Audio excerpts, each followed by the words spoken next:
Hello and welcome to health insight. আমি ধ্রুব, আর আজ আমরা যে বিষয়ে কথা বলবো সেটি হচ্ছে কিডনি স্টোন। এবং এই আলোচনায় আমাদের সঙ্গে আছেন বিশিষ্ট ইউরোলজিস্ট এবং ইউরো অঙ্কোলজিস্ট ডক্টর বাস্তব ঘোষ। নমস্কার। নমস্কার ডাক্তারবাবু, হেলথ ইনসাইটে স্বাগত আপনাকে। যেটা প্রথমেই আমরা প্রশ্ন করব আপনাকে সেটা হচ্ছে কিডনিতে স্টোন এটা কেন হয় অ্যাকচুয়ালি? কিডনিতে স্টোন একটা মেটাবলিক ডিসঅর্ডার আমরা বলি। আচ্ছা। শরীরের বিভিন্ন রকম হরমোন এবং কিছু এনজাইমের কোনোটা বেশি ক্ষরণ হচ্ছে অথবা কম ক্ষরণ হচ্ছে, এর ফলে কিছু চেঞ্জেস বা কিছু কেমিক্যালস শরীরে মাত্রাতিরিক্ত তৈরি হওয়া এবং সেইগুলো কোনোটার মাত্রাতিরিক্ত ইউরিনের সঙ্গে বেরোনো, অথবা উল্টোটাও হতে পারে, কোনো প্রোটেক্টিভ কিছু কেমিক্যালস থাকে যেগুলো ইউরিনে কম বেরোলে শরীরে স্টোন তৈরি হয়। আচ্ছা। নর্মালি ইউরিনের কাজটা হচ্ছে যে শরীরের কিছু বর্জ্য পদার্থ, কিছু কেমিক্যালস যেগুলোকে ইউরিনের সঙ্গে বার করে দেওয়া। সেগুলো সাধারণত সলিউবল স্টেটে থাকে, মানে ধরুন চিনি যেরকম গুললে একটা শরবত তৈরি হয়, সেই রকম জিনিসটা হচ্ছে নর্মালি ইউরিন বেরোয়। কিন্তু কোনো ক্ষেত্রে সেই চিনির কনসেন্ট্রেশনটা যদি জলের মধ্যে বেশি হয়ে যায় তাহলে অনেক সময়তে সেডিমেন্ট পড়ে, বা আমরা জানি মিছরি, চিনি থেকে মিছরি তৈরি হয়। ঠিক একই জিনিস হচ্ছে কিডনি স্টোনের তৈরি হওয়ার প্রসেসটা। ফলে এইটাই আমরা যদি ধরে নিই যে কোনো একটা পার্টিকুলার কেমিক্যালের কনসেন্ট্রেশন বেশি হয়ে যাচ্ছে, রিলেটিভ কনসেন্ট্রেশন, তখন কিন্তু সেটা ডিপোজিট করে স্টোন তৈরি হচ্ছে। আচ্ছা, মানে এটা কি ক্রিস্টাল ফর্মে তৈরি হয়? একদমই তাই, বেশিরভাগ স্টোন ক্রিস্টাল ফর্মে তৈরি হয়। আচ্ছা। সবচেয়ে কমন যদি আমরা বলি যে কি ধরনের স্টোন হয়, তাহলে আমরা বুঝতে পারবো বেশিরভাগ স্টোন, কিডনি স্টোনের ক্ষেত্রে বেশিরভাগ স্টোন হচ্ছে ক্যালসিয়াম এর বিভিন্ন রকমের কম্পাউন্ড, প্রায় অলমোস্ট 90% ক্ষেত্রে। এছাড়া কিছু থাকে, ফলে এই ধরনের যে কেমিক্যাল যেগুলো স্টোন থাকে সেই স্টোনগুলো কিন্তু মোস্টলি ক্রিস্টালাইজড। আচ্ছা, লাইফস্টাইল কি কোনোভাবে দায়ী কিডনিতে স্টোন ফর্ম করার? অনেকটা দায়ী। মানে লাইফস্টাইল যদি বলতে হয় তাহলে আমাদেরকে আরো একটুখানি এক্সটেন্ড করে বলতে হবে। আমি যেভাবে লাইফ চলি সেটার থেকেও আমার এনভায়রনমেন্ট, সেটাও কিন্তু একটা গুরুত্বপূর্ণ একটা বিষয়। যেমন আমরা বলছি, যদি আমরা খুব হট বা খুব গরম জায়গায় থাকি এবং ড্রাই এবং জায়গায় যদি থাকি, সেটাও কিন্তু একটা খুব বড় একটা ইম্প্যাক্ট ফেলে এই কিডনি স্টোন ফর্মেশনের উপরে। খুব সাধারণ ব্যাপার যে ওই যেটা বললাম প্রথমে, যে কোনো একটা পার্টিকুলার সলিউশনের দ্রাব্যতা, মানে কেমিক্যালের দ্রাব্যতা, যদি ইউরিনের পরিমাণ কম হয় তাহলে সেইটা এই যে পার্টিকুলার ক্রিস্টালটা বা কেমিক্যালটা রয়েছে তার কনসেন্ট্রেশনটা বাড়বে, রিলেটিভ কনসেন্ট্রেশনটা। তো ফলে শরীরে যদি জল কম যায়, সেটা লাইফস্টাইলের জন্য হতে পারে, আমি জল কম খাই, বা আমি কোলা, সোডা এই ধরনের আমি লিকুইড বেশি খাচ্ছি, তখন কিন্তু অ্যাকচুয়াল ফ্রি ওয়াটারের কনসেন্ট্রেশনটা কমছে। আচ্ছা। আমি খুব হট ড্রাই ওয়েদারে রয়েছি, মরুভূমি জায়গাতে, বা ধরুন অন্যান্য জায়গায় যেখানে টেম্পারেচার বেশি, রাজস্থান হতে পারে, আরেবিয়ান কান্ট্রিজে, সেখানে কিন্তু মানে ওয়েদারের জন্য স্টোন ফর্মেশনের চান্স বেশি। আর একটা জিনিস হচ্ছে যে হার্ড ওয়াটার। আচ্ছা। হার্ড ওয়াটারে কেমিক্যাল অনেক সময় বেশি থাকে, সেইটা যদি হয়, যদি হার্ড ওয়াটার যদি ইনটেক হয়, খাওয়া হয়, তাহলে কিন্তু স্টোনের প্রবণতা বাড়বে। জেনেটিক কি কোনোভাবে দায়ী? অবশ্যই। এই যে প্রথমেই বললাম যে স্টোন হওয়ার প্রধান কারণ হচ্ছে যে কোনো একটা পার্টিকুলার কেমিক্যালের কনসেন্ট্রেশনটা বেড়ে যাচ্ছে, বা প্রোটেক্টিভ যে কেমিক্যালগুলো তার কনসেন্ট্রেশন কমে যাচ্ছে। তো সেই এনজাইমেটিক ডেফিসিয়েন্সি বা হরমোনাল ডেফিসিয়েন্সি গুলো তো জেনেটিক্যালি আসছে। জেনেটিক মানে এরকম নয় যে সবসময় যে মানে বংশ পরম্পরা হবে, তা নয়, কিন্তু কোনো একটা পার্টিকুলার মানে জেনারেশন, মানে কোনো একটা পার্টিকুলার মানুষের জেনেটিক্যালি চেঞ্জ হচ্ছে, সেখান থেকে হতে পারে। দুটোই হতে পারে, বংশ পরম্পরাতেও হতে পারে, উল্টোটাও হতে পারে। আচ্ছা, এবার যেটা সবাই জানতে চাইবে আমাদের দর্শক বন্ধুরা, যে আমরা কোন কোন লক্ষণগুলো দেখলে বুঝবো যে আমার কিডনিতে স্টোন হয়েছে? ঠিক, অত্যন্ত গুরুত্বপূর্ণ একটা প্রশ্ন। যে প্রাথমিক জিনিস হচ্ছে ব্যথা। আচ্ছা। অনেক সময়তে স্টোন অনেক বড় হয়ে যায় সাইলেন্টলি, কিন্তু সেটা সংখ্যাটা কম। আচ্ছা।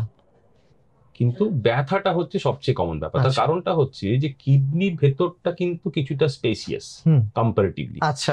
যে পাইপটা দিয়ে ইউরিনটা নামছে সেটাকে আমরা বলি ইউরেটার, সেই পাইপটা ডায়ামিটার কিন্তু কিডনির যে ভেতরটা তার থেকে কম।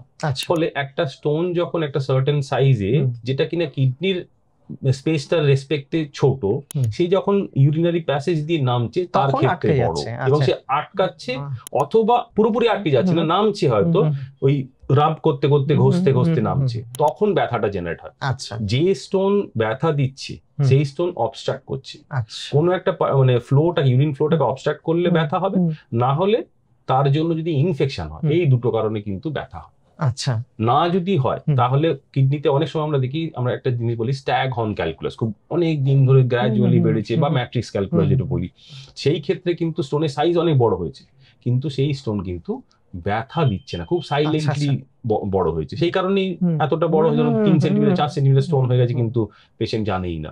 এছাড়া আর কি ধরনের সিমটমস থাকতে আর পারে? যদি সেকেন্ডারি টু ইনফেকশন, অবস্ট্রাকশনের জন্য পেন, মেইন হচ্ছে পেন। যদি স্টোনের জন্য ইনফেকশন হয়, তো তাহলে ইনফেকশনের যা যা ইয়েগুলো হবে, মানে সিমটম যেগুলো হবে, ধরুন জ্বর হতে পারে, ইউরিনে ব্লাড আসতে পারে, ইউরিনে জ্বালা হতে পারে, বমি হতে পারে। তো এই জিনিসগুলো কিন্তু related to, not directly related to stone, এগুলো হচ্ছে সেকেন্ডারি টু ইনফেকশন। এই লক্ষণগুলো অন্য কিছুর জন্য হতে পারে। অবশ্যই, মানে স্টোনের জন্য স্পেসিফিক সিমটম যদি বলি, তাহলে সেরকম ভাবে হয়তো কিছু নেই, মানে স্টোন পাস হওয়া, মানে একজন স্টোন পাস করলো, দেখলো ইউরিনে স্টোন, তো তখন আমরা বুঝলাম যে স্টোনের জন্য। কিন্তু যদি ব্যথাটা, তবে এই যে মানে আপনি যে প্রশ্নটা বললেন যে আরো অন্য কিছুর জন্য হতে পারে, ধরুন ব্যথার একটা প্যাটার্ন থাকে। আচ্ছা, একটা স্টোন যখন ওপর থেকে কিডনি থেকে ধীরে ধীরে নিচে নামে, তখন ওই পেনটা মুভ করে। আচ্ছা, প্রথমে ব্যথাটা হয়তো শুরু হচ্ছে যখন কিডনিতে রয়েছে, তখন ব্যথাটা হচ্ছে ধরুন পাঁজরের নিচে পিছন দিকে, আমরা ফ্ল্যাঙ্ক রিজিয়ন বলি, সেই জায়গাতে। যখন স্টোনটা গ্র্যাজুয়ালি ইউরিনারি পাইপ দিয়ে নামে, ব্যথাটাও কিন্তু শিফট করে। গ্র্যাজুয়ালি ব্যথাটা সামনের দিকে আসে, নাভির দিকে আসে, তারপরে গ্র্যাজুয়ালি উচকির দিকে চলে যায়, এবং অনেক সময়তে পেনিস বা টেস্টিকেলের দিকেও চলে যায়। তো ওইগুলো দেখে আমরা ধরতে পারি, বা এগুলোকে আমরা সাইন বলি, তো ওইটা দেখে আমরা ধরতে পারি যে প্রবাবলি এটা স্টোন রিলেটেড ব্যথা। আচ্ছা, এবার যেটা প্রশ্ন থাকবে আপনার কাছে, সেটা হচ্ছে যে এটাকে আমি আইডেন্টিফাই করব কি করে, মানে কিভাবে, মানে এটাকে আমি একদম কনফার্ম করব যে আমার কিডনিতে স্টোন আছে। মানে স্টোনটা কিডনিতে আছে বা পাইপে আছে, সেটাও যেমন ইম্পর্টেন্ট, আদৌ স্টোন আছে কিনা। এই যে আমরা বলছি যে আরো অনেক কিছুর জন্য একই ধরনের সিমটম হতে পারে, ধরুন ব্লাড আসছে, সে প্রেজেন্ট করলো যে ইউরিনে ব্লাড আসছে, এবং ব্লাড আসার তো বহু কারণ হতে পারে। তো এই যে সাইন সিমটম দিয়ে আমরা একটা ধারণা করতে পারি, একটা প্রাথমিক ডায়াগনোসিস করে যে হ্যাঁ প্রবাবলি এই মানুষটার স্টোনের জন্য সমস্যা হচ্ছে। তারপরে নেক্সট স্টেপ কিছু আমরা ইনভেস্টিগেশন করি, কিছু ব্লাড টেস্ট হয়, কিছু ইউরিন টেস্ট হয়, আর কিছু ইমেজিং, মানে রেডিওলজিক্যাল ইনভেস্টিগেশন। সেটা ইউএসজি হতে পারে। একদম প্রাথমিক হচ্ছে আল্ট্রাসোনোগ্রাফি, সবচেয়ে কমন জিনিস হচ্ছে আল্ট্রাসোনোগ্রাফি। কিন্তু আল্ট্রাসোনোগ্রাফি একটা সমস্যা, সেটা হচ্ছে যে আল্ট্রাসোনোগ্রাফিতে গোটা ইউরিনারি প্যাসেজটাকে ভালোভাবে দেখতে পাওয়া যায় না। এটা আল্ট্রাসোনোগ্রাফির একটা ড্রব্যাক। সেই জন্য আমরা কি করি না, সিটি স্ক্যান। সিটি স্ক্যান একদম, মানে আমরা বলতে পারি যে প্রায় 99 কয়েক পার্সেন্ট, খুব কিছু স্টোন আছে যেগুলো সিটি স্ক্যানেও দেখতে পাওয়া যায় না, কিন্তু বাকি সমস্ত স্টোন কিন্তু সিটি স্ক্যানে দেখতে পাওয়া যায়। এই প্রসঙ্গে একটা প্রথম আমরা আলোচনা করছিলাম যে কি ধরনের স্টোন হয়, সেটা একটা আলোচনা করছিলাম। তো যে বলছিলাম যে বেশিরভাগ ক্ষেত্রে স্টোনগুলো, কিডনি স্টোনগুলো প্রায় 90% ক্যালসিয়ামের কোনো না কোনো কম্পাউন্ড, মোস্টলি অক্সালেট হয়, ক্যালসিয়াম অক্সালেট কিন্তু দেখতে পাওয়া যায়। তো আগে, এখন সিটি স্ক্যান এসছে, এখন মানে কয়েক ধরুন বছর 20-30 বছর হলো সিটি স্ক্যান এসছে, কিন্তু তার আগে সিটি স্ক্যান অতটা ছিল না। ইভেন আমি বলছি 15-20 বছর আগেও এক্স রে এবং আইভিপি বলে একটা টেস্ট হতো, যাতে আমরা কিডনি ফাংশন এবং স্টোন ধরার চেষ্টা করতাম। এক্স রে ক্ষেত্রে কিন্তু অনেক সময় স্টোন মিস হয়ে যেত। আচ্ছা, ইউরিক অ্যাসিড স্টোন, সিস্টিন বলে একটা কম্পোনেন্ট আছে, তার একটা স্টোন তৈরি হয়, বা একটা ম্যাট্রিক্স স্টোন বলে একটা হয়, যেটা কিনা অ্যাকচুয়ালি ক্যালসিয়ামের কনসেন্ট্রেশনটা খুব কম থাকে। ওটা বেসিক্যালি একটা প্রোটিনেসিয়াস ম্যাটেরিয়াল। এটা একটা এক ধরনের ধরা পড়ে না, মানে স্টোন আছে কিন্তু আমরা এক্স রে দেখতে পাচ্ছি না। তো সেই সবগুলো আমরা বাধা অতিক্রম করে ফেলেছি। প্রবাবলি সিটি স্ক্যান এখন অনেক কম হয়ে গেছে। রাদার এরকম বলা হয় যে নন কন্ট্রাস্ট সিটি স্ক্যান একটা হচ্ছে ডায়াগনোসিস অফ চয়েস, মানে প্রথমেই, বা ইনভেস্টিগেশন অফ চয়েস বলে আমরা বলি, যে একটা পেশেন্ট যদি আমি সাসপেক্ট করি স্টোন হয়েছে, প্রথমেই তাকে একটা নন কন্ট্রাস্ট সিটি করিয়ে ফেলাম, তাহলে আমি সবকটা ইনফরমেশন পাবো যে আদৌ স্টোন আছে কিনা, স্টোন থাকলে তার সাইজ কত, তার কোথায় পজিশন, কোথায় নাম্বার কত আছে। একটা আল্ট্রাসোনোগ্রাফি দেখা গেল একটা কিডনিতে হয়তো 5 মিলিমিটারের স্টোন আছে, কিন্তু পেশেন্টের ব্যথা দেখে আমার মনে হচ্ছে না যে ওই স্টোনটার জন্য হতে পারে। ওই যে বললাম যে অবস্ট্রাকশন যদি না হয়, হয়তো একটা ইউরেটারও একটা স্টোন রয়েছে, যেটা হয়তো সাইজে ছোট বা ওর থেকে বড়, কিন্তু প্রবলেমটা হচ্ছে সেই স্টোনটা। ফলে সিটি স্ক্যানে আমরা কিন্তু সব কটাকে দেখতে পাবো, চিত্রটা পরিষ্কার হয়ে যায়। একদম। আর একটা জিনিস সিটি স্ক্যানের সুবিধে হচ্ছে স্টোনের কম্পোজিশনটা জানতে পারি, composition in the sense hardness, মানে আলটিমেটলি কম্পোজিশনের জন্য হার্ডনেসটা হচ্ছে। তো আমরা একটা হার্ডনেস একটা স্কোর আছে, তার নাম হচ্ছে হর্নসফেল্ড ইউনিট। এই হর্নসফেল্ড ইউনিটটা কেন ইম্পর্টেন্ট না, কিডনিতে একটা সাইজের তলাতে যদি থাকে স্টোনটা, ধরুন 1 সেন্টিমিটারের তলাতে বা 5 মিলিমিটার 7 মিলিমিটার স্টোন, সেটা যদি সফট স্টোন হয় তাহলে লিথোট্রিপসি ESWL বলে একটা স্টোনের ট্রিটমেন্ট আছে, সেটা আমরা অফার করতে পারি। আচ্ছা, মানে নন অপারেটিভ, নন মেডিকেশন, বাইরে থেকে শক থেরাপি দিয়ে ওটাকে ভাঙা যায়। ফলে ওই ক্ষেত্রে আমার জানাটা খুব জরুরি যে ওই স্টোনটা কতটা শক্ত, হার্ডনেস কতটা। মোটামুটি 900 তলায় যদি ওই স্কোরটা থাকে, HU বলা হয় হর্নসফেল্ড ইউনিট, তাহলে আমরা কিন্তু ESWL ট্রাই করতে পারি। সেটা আমরা সিটি স্ক্যান থেকেই। আচ্ছা আচ্ছা আচ্ছা। তো চিকিৎসার বিষয়ে যখন আমরা ঢুকলামই, তখন এটা তো দেখলাম যে যেটা সফট স্টোন আছে সেগুলো হচ্ছে আল্ট্রাসনিক ওয়েভ দিয়ে আপনি ভেঙে দিচ্ছেন, কিন্তু যদি সেটা সফট না হয়, হার্ড স্টোন হয়, সেক্ষেত্রে তার কি চিকিৎসা? রাদার বেশিরভাগ ক্ষেত্রেই হার্ড হয়। এবং আর একটা জিনিসও মাথায় রাখতে হবে যে শুধুমাত্র সফটনেসটাই একমাত্র ক্রাইটেরিয়া নয়। ESWL এর কিন্তু শুনতে ভালো লাগছে যে অপারেশন লাগছে না, ওষুধ লাগছে না, অনেক খুব হয়তো আমাদের দর্শক বন্ধুরা হয়তো একদম তাই, একদমই তাই। কারণ আমাদের মনে একটা না ভয় থাকে যে অপারেশনটা যেন অ্যাভয়েড করা যায়। অবশ্যই এটা আমরাও সবসময় চাই যে অপারেশনের প্রয়োজন না হলে নয়, কিন্তু এই সবকটারই একটা না নেগেটিভ সাইডও আছে। সেটা হচ্ছে যে ESWL এর যে স্টোন ভাঙবে শিওর নই আমরা। আচ্ছা। তার কারণ হচ্ছে অপারেশন গুলোতে কি হচ্ছে, চোখের সামনে আমরা ক্যামেরাতে স্টোনটাকে পার্টিকুলারলি দেখে ভাঙছি নিজে হাতে করে, মানে সেটা এনার্জির সোর্স যাই হোক না কেন, সেটা আমরা পরে আলোচনায় আসছি। ESWL তে একটা ছবিতে, একটা আল্ট্রাসোনোগ্রাফির একটা ছবিতে ভরসা করে স্টোনটাকে ভাঙার চেষ্টা করছে, বলে এটা একটুখানি রাফ। আর একটা হচ্ছে যে স্টোনটা ভেঙে যে কোনটা কত সাইজ হবে সেটাও কিন্তু আগে থেকে প্রিডিটারমাইন্ড নয়, করা যায় না। হয়তো একটা স্টোন ফ্র্যাগমেন্ট বড় হলো, বাকিগুলো ছোট হলো, তো বাকিগুলো বেরিয়ে গেল ইউরিনের সঙ্গে, ওই বড়টা রয়ে গেল, তো কিছুটা আনসার্টেন। আর একটা জিনিস হচ্ছে যে অপারেশন যেগুলোই হয় না কেন স্টোনের, সেগুলো কিন্তু ইমিডিয়েট ক্লিয়ারেন্স হয়, মানে complete clearance immediately on table আমরা এক্সপেক্ট করি। ESWL এর ক্ষেত্রে কিন্তু সেটা নয়, সেটা ওভার দ্য উইকস, ধরুন 2-3 সপ্তাহ 4 সপ্তাহ, হয়তো পুরোপুরি ভাঙলো না, 1 সপ্তাহ 1 মাস পরে আমরা আবার রিপিট ইমেজিং করলাম, তখন আবার সেকেন্ড সেশন, থার্ড সেশন পর্যন্ত শক থেরাপি দেওয়া হলো, কারণ ওই যে বললাম যে ডিটারমাইন্ড নয় প্রপারলি, তো সেটা আলাদা কথা। তো আপনার কথা হচ্ছে যে ট্রিটমেন্ট। এখন ট্রিটমেন্ট বলতে হলে আমরা কিন্তু প্রথমে শুরু করবো ওষুধ দিয়ে। আচ্ছা, কিন্তু এই ক্ষেত্রে আমি একদম পরিষ্কার সবাইকার উদ্দেশ্যে বলে রাখছি, পৃথিবীতে এমন কোন স্টোন মানে বা ওষুধ তৈরি হয়নি যেটা কিডনি স্টোনকে গলিয়ে দিতে পারে। একটা অ্যালোপ্যাথিক মেডিকেশন, এটা তো ভীষণ প্রচলিত একটা ধারণা আছে আমাদের মনে যে ওষুধ খেলেই পাথর গলে বেরিয়ে যায়। একদম তাই, একদম। আমি সেই কারণেই প্রথমেই একটা ডিসক্লেমার দিয়ে দিলাম, এক্সেপ্ট ফর ওয়ান স্টোন।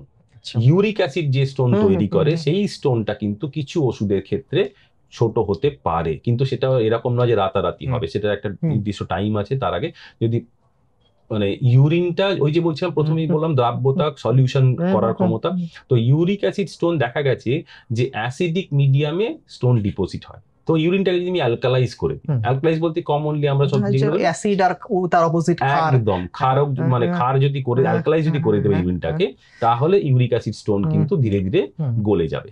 তো সেটা কোনো ওষুধের কোনো কার্যকারিতা নয়, সেটা জাস্ট ওই সলিউশনের মানে সিম্পল আর কি কেমিস্ট্রির একটা ব্যাখ্যা, একদম তাই। তো এটা ছাড়া ওষুধের দ্বারা, অ্যালোপ্যাথিক কোনো ওষুধের দ্বারা স্টোন গলে যাওয়ার কোনো সম্ভাবনা নেই। যেটা হয়, কিছু ওষুধ আছে যেগুলো কিনা ইউরিনারি প্যাসেজে, ইউরেটারে যদি স্টোন আটকে থাকে, তাও একটা নির্দিষ্ট সাইজ পর্যন্ত আমরা ট্রাই করি, সেই কিছু ওষুধ খেলে ওই ইউরেটারটাকে একটু ডাইলেট করে দেয়, এক্সপ্যান্ড করে দেয়। এইটা হচ্ছে ওষুধের কার্যকারিতা, ফলে স্টোনটা নেমে আসে সাহায্য করে। কিন্তু এই ধরনের ওষুধগুলো কিডনি থেকে স্টোন টেনে বার করতে পারবে না। আপার ইউরেটার, মানে ইউরেটারও তো একটা লম্বা পাই, ধরুন প্রায় 15 সেন্টিমিটার লম্বা পাই, তো আপার পার্টে যদি থাকে সেখানেও খুব একটা এফেক্টিভ নয়। দেখা গেছে যে লোয়ার ইউরেটারে যদি কোনো স্টোন থাকে, সেই স্টোনের সাইজ যদি মোটামুটি 6-7 এরকম পর্যন্ত থাকে, তখন আমরা ট্রাই করতে পারি। ফুল প্রুফ নয়, কারণ একটা পার্টিকুলার ওষুধ একজন মানুষের উপরে যেভাবে কাজ করবে আরেকজনের উপরে সেভাবে কাজ নাই করতে পারে। তো প্রথমে আমরা ইউরেটারিক স্টোন যদি হয় লোয়ার ইউরেটারে, তাহলে আমরা ধরুন 4 মিলিমিটার 5 মিলিমিটার যদি হয়, তাকে আমরা ট্রাই করি। তার কারণ আমরা দেখেছি ইউরেটারের মাপ হচ্ছে ম্যাক্সিমাম 3 মিলিমিটার পর্যন্ত। ফলে 4 মিলিমিটার 5 মিলিমিটার আমরা ধরতে পারি যে ডাইলেট করলে 4-5 মিলিমিটার হতে পারে সেই স্টোন বেরোতে পারে। সেটারও একটা লিমিটেশন আছে কতটা এক্সপ্যান্ড হবে। একদমই তাই, একদমই নাও হতে পারে, নাও হতে কাজ পারে। করবে তার কোনো মানে নেই। ফলে এবং আরেকটা জিনিস, আমরা এই ওষুধ কিন্তু অনন্তকাল ধরে দিতে পারবো না। এটা Usually- খুব ইম্পর্টেন্ট একটা হ্যাঁ। পয়েন্ট, কারণ আমরা বহু মানুষকে দেখেছি যে ডাক্তারবাবু একটা ওষুধ দিয়েছে খেতে এবং সেটা দীর্ঘদিন ধরে খেয়েই চলেছেন। একদম। ধারণা হচ্ছে যে আরেকটু বেশি গেলে যদি হয়ে যায়, কিন্তু যেটা আমরা ভুলে যাই বা যিনি দিচ্ছেন তিনিও আমি জানি না কে দিচ্ছে বা কিভাবে দেয়া হচ্ছে। কারণ আমাদের দেশে না মানে স্পেশালিস্ট ওষুধ দিচ্ছে এরকম যেরকম উদাহরণ আছে, ওষুধের দোকান ওষুধ দেয়, ওভার দ্য কাউন্টার বলি আমরা, অনেক সময় আমরা ওটিসি করি। ফলে কে দিচ্ছে আমি সে বিতর্কে না গিয়েও বলছি। ফলে ওই যে এর সাইড এফেক্ট যেটা হচ্ছে, side effect in the sense ওষুধ তার সাইড এফেক্ট নয়। ধরুন একটা ওই যে বললাম ব্যথা হচ্ছে বা সিমটম আছে, মানে স্টোনটা ওই পাইপে কোথাও একটা আটকে যাচ্ছে।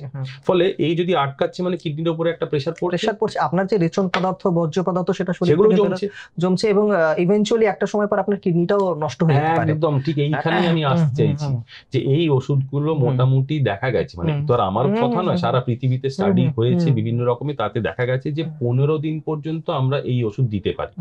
তাতেও কিছু ক্রাইটেরিয়া মেনটেন করে যে যদি সেখানে সেই সমস্যাগুলো না থাকে তখনই আমরা এই ওষুধগুলো দিতে পারি। কিন্তু সেটা মাত্রা হচ্ছে 2 সপ্তাহ, খুব বড় যে 3 সপ্তাহ, এবং কখনো খুব ক্লোজ ফলো আপে রাখতে হবে পেশেন্টকে। তার কারণ হচ্ছে যে অবস্ট্রাকশন যদি থাকে কিডনির উপরে প্রেসার পড়বে, সেই প্রেসারটা দেখা গেছে যে এই 2 সপ্তাহ পর্যন্ত কিডনি উইথস্ট্যান্ড করতে পারে। মানে কি, এই 2 সপ্তাহের মধ্যে যদি এই অবস্ট্রাকশনটাকে সরিয়ে দেওয়া হয় তাহলে যে ড্যামেজটা কিডনির হবে সেটা আবার রিভার্স করা যাবে, রিকভারেবল। এরপরে যে ড্যামেজটা হয় সেটা কিন্তু পুরোপুরি একদম তাই, কিছুটা হলেও ইরিভার্সিবল ড্যামেজ হয়। ফলে আমরা ওই সার্টেন অ্যামাউন্ট অফ টাইম পর্যন্ত বা পিরিয়ড অফ টাইম পর্যন্ত ওয়েট করতে পারি, ওষুধ দিয়ে দেখতে পারি, যেটাকে আমরা বলি মেডিকেল এক্সপালসিভ থেরাপি। তারপরে কিন্তু আর চেষ্টা করা উচিত নয়। ফলে 2 সপ্তাহ 3 সপ্তাহ যদি কোনো স্টোন না বেরোয় তাহলে তারপরে কিন্তু স্টোনটাকে বের করে দেওয়ার ব্যবস্থা করতে হবে, সেইটা হচ্ছে অপারেশন। তো এখন ওপেন করে স্টোন অপারেশন খুবই কমে গেছে, খুবই কম। স্টোন অপারেশন এখন মোটামুটি আপনি 99.9% ধরে রাখতে পারেন এন্ডোস্কোপিক সার্জারি। এন্ডোস্কোপিক সার্জারি মানে কি না, আমরা কোথাও কাটাকুটি করছি না, বা কাটাকুটি করলেও খুব মিনিমাম কাটাকুটি করা হচ্ছে।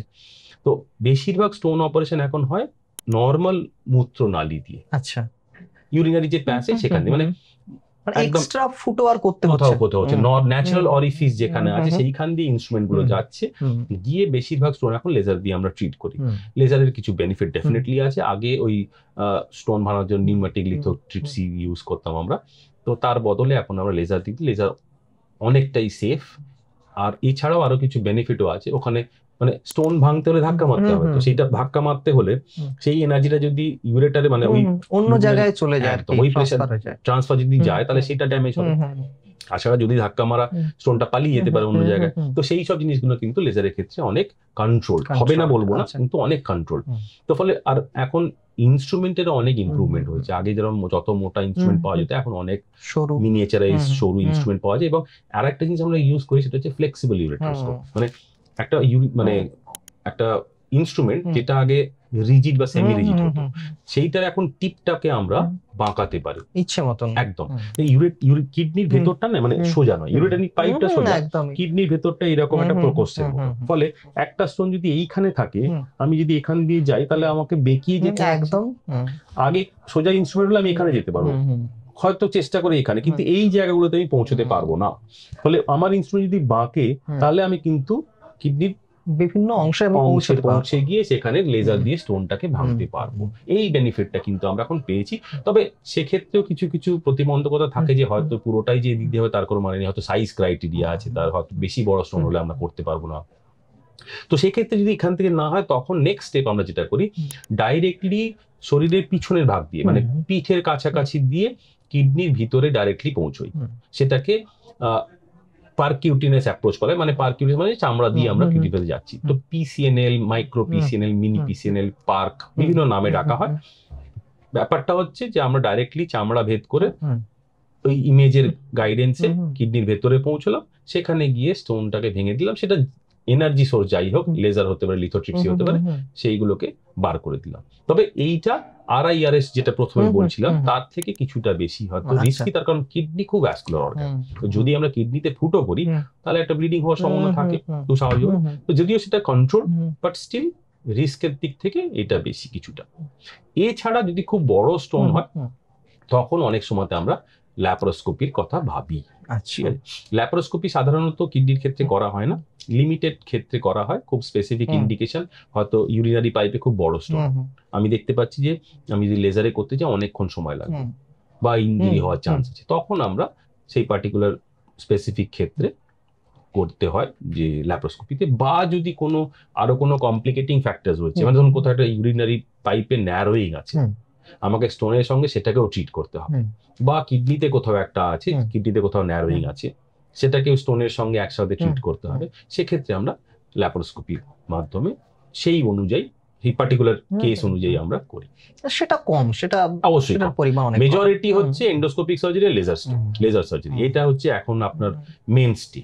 আচ্ছা, এই ধরুন একজন চিকিৎসা করলেন, তার কিডনির পাথরও তার বেরিয়ে গেল, এটা কি আবার ফিরে আসার চান্স আছে? অবশ্যই। আমরা বলি যে আমরা স্টোনটার চিকিৎসা করলাম, কিন্তু যে পদ্ধতিতে বা যে ম্যালফরমেশনের জন্য বা ম্যালফাংশনের জন্য স্টোনটা তৈরি হলো তাকে কিন্তু আমি চিকিৎসা করি একদম। ফলে যে ডেফিসিয়েন্সি রয়েছে বা ওভার প্রোডাকশন রয়েছে কোনো একটা এনজাইম বা কেমিক্যালের, সেটা কিন্তু হতে থাকে। আচ্ছা, ফলে যে যার একবার স্টোন হয়েছে তার কিন্তু বারে বারে স্টোন হওয়ার প্রবণতা, হ্যাঁ সবাইকার ক্ষেত্রে সেই প্রবণতাটাও কম হতে পারে। হয়তো একটা কোনো একটা পার্টিকুলার ইনসিডেন্স বা ইনস্ট্যান্সের জন্য, হয়তো একটা কোনো পিরিয়ডে খুব হট ক্লাইমেটে গেছি, বেড়াতে গেছি বা জল কম খাওয়া হয়েছে, সেই জন্য আমরা দেখি গরমকালে স্টোন বেশি হয়। আচ্ছা, তো হয়তো সেটা একটা অ্যানেকডোটাল হতে পারে, কিন্তু যার হয়েছে তার কিন্তু হওয়ার সম্ভাবনা আবার আছে। এবং কিছু কিছু ক্ষেত্রে তো ডেফিনেটলি যে ওই যে রেকারেন্ট স্টোন ফলো, তাদের আমরা কিছু ওয়ার্কআপ করি। আচ্ছা, মানে ওটাকে বলে মেটাবলিক ওয়ার্কআপ। তো সেটাতে একটা ইউরিনে 24 ঘন্টা ইউরিনের আমরা একটা লম্বা টেস্ট করি যে কোন ইনগ্রেডিয়েন্টটা বা কোন কম্পোনেন্টটা কতটা বেরোচ্ছে, তারও একটা নির্দিষ্ট মাপ আছে বা পারমিসেবল লিমিট আছে। সেই যে বললাম যে কোনোটা বেশি বা কোনোটা কম, সাইট্রেট বলে একটা আছে, সেটার পরিমাণ যদি কমে যায় স্টোন ফর্মেশন বাড়বে, বা অন্য কোনো কেমিক্যালস গুলো আমরা চেক করি। ব্লাডের কিছু প্যারামিটার্স দেখি আমরা, প্যারাথাইরয়েড বলে একটা গ্ল্যান্ড আছে থাইরয়েডের পাশে, সেখান থেকে একটা হরমোন বেরোয় প্যারাথরমোন, তো যেটা কিনা বডিতে ক্যালসিয়ামের ব্যালেন্স সেটা মেনটেন করার জন্য প্রধান জিনিস, সেটা আমরা চেক করি। তো এই জিনিসগুলো চেক করে দেখা হয় যে এই কারেক্টেবল কোনো প্রবলেম বা মেজার্স নেওয়া যেতে পারে কি না। আচ্ছা, তো মোটামুটি বুঝতে পারলাম, চিকিৎসার ব্যাপারটাও বোঝা গেল। এবার যেটা শেষ প্রশ্ন থাকবে, মানে যারা আমাদের দর্শক বন্ধু দেখছেন, যারা জানেন যে তাদের কিডনিতে স্টোন আছে এবং দিনের পর দিন কোনো একটা ওষুধ কিনে খাচ্ছেন, বা কেউ বলেছে জল খেতে বেশি করে বা বাতাবি লেবু খেতে বলেছে, তো তাদের উদ্দেশ্যে আপনার কি বলার থাকবে? তারা এখনো ডাক্তারের কাছে পৌঁছচ্ছে না। দুটো জিনিস, একটা হচ্ছে যে আপনি যদি জানেন আপনার স্টোন আছে, একটা স্পেশালিস্টের পরামর্শ লাগবে, এই নিয়ে কোনো রকম দ্বিমত নেই। মানে আপনার ডাক্তারবাবু আপনাকে বলে দেবে, মানে আমি অনেক সময় শুনি আমার স্টোন আছে 2 বছর ধরে, আমি জানি কুলত্থ কড়াইয়ে জল খাচ্ছি, বাতাবি লেবুর রস খাচ্ছি, আমি এইটাও খাচ্ছি ওটা খাচ্ছি, আমি সব মেনে নিলাম, কিন্তু ওই যে বললাম যে এখনো পর্যন্ত এমন কোনো অ্যালোপ্যাথিক মেডিকেশন বেরোয়নি যেটা আপনার কিডনি স্টোনকে বা ইউরিনারি পাইপে স্টোনকে গলিয়ে দিতে পারে, সম্ভব নয়। ফলে আপনি সবার আগে একজন স্পেশালিস্টের পরামর্শ নিন। এর বাইরে তারপরে তার কথা আপনি শুনবেন, কবে শুনবেন সেটা পরের কথা, এটা একটা প্রাথমিক ব্যাপার। সেকেন্ড জিনিস হচ্ছে যাদের স্টোন রেকারেন্ট ফর্মেশন হচ্ছে তারা কিভাবে প্রিভেন্ট করতে পারে, এটা একটা খুব গুরুত্বপূর্ণ জিনিস।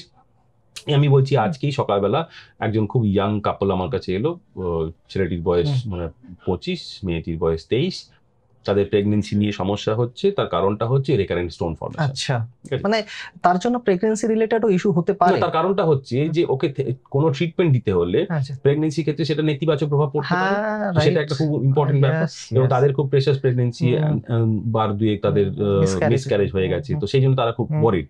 তো তাদের ক্ষেত্রে এবং সেই একই কথা যে আমি কি কচু কম খাবো, আমি কি পালং শাক কম খাবো, ব্যাপারটা হচ্ছে একটা, আমি মানে খাওয়া দাওয়ার রেস্ট্রিকশনে আমি বিরোধী নই, কিন্তু আমি যেটা খুব কমনলি বলছি, ধরুন একটা পালং শাক একটা মানুষ কত খায়, প্রতিদিন কি আমরা এক আঁটি করে পালং শাক খাই? নয়। টমেটো খেলে স্টোন ফর্মেশন হতে পারে অনেকে বলে। টমেটো কি আমরা 4-5টা করে প্রতিদিন খাচ্ছি? নয়। একটা টমেটো একটা গোটা বাড়িতে তরকারিতে দেওয়া হলো, ভাগে পড়লো এইটুকু হয়, সেইটুকু খেয়ে আপনার বেশি হলে স্যালাডে যতটুকু সেইটুকু এক্সট্রা আমি খেতে বারণ করছি। কিন্তু যদি আমি রান্নায় টমেটোর কথা ভাবি তাহলে ওইটুকুতে স্টোন ফর্মেশন হয়ে যাবে না।